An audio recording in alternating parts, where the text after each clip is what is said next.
નમસ્કાર દર્શક મિત્રો, શિનોર સમાચાર ન્યૂઝમાં હું મેઘા અગ્રવાલ આપનું હાર્દિક સ્વાગત કરું છું। આપ જોઈ રહ્યા છો શિનોર સમાચાર ન્યૂઝ। શિનોર તાલુકાના કુકસ ગામે આશરે 600 વર્ષ અતિ પૌરાણિક નાયાજી મહારાજનું મંદિર આવેલું છે। આ મંદિર ખાતે દર વર્ષે ભાદરવા બીજનો મેળો ભરાય છે। ત્યારે દર વર્ષની જેમ આ વર્ષે પણ ભાદરવી બીજનો મેળો ભરાયો હતો।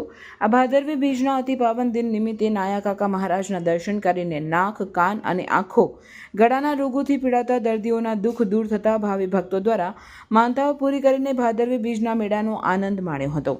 અત્રે ઉલ્લેખનીય છે કે ભાદરવી બીજના મેળાનો આનંદ મેળવવા સુરત, ભરૂચ, કાનમ, મેવાસ, ખંભાત, સાબરકાંઠા સહિત પીરાણાથી મોટી સંખ્યામાં ભાવિક ભક્તો ઉમટી પડ્યા હતા અને મેળાની પ્રસાદી રૂપે હલવાસન અને સૂતરફેણી પણ ખરીદી હતી। રિપોર્ટર જેસલ વસાવા સાથે સંજય ખત્રી, શિનોર સમાચાર ન્યૂઝ, શિનોર।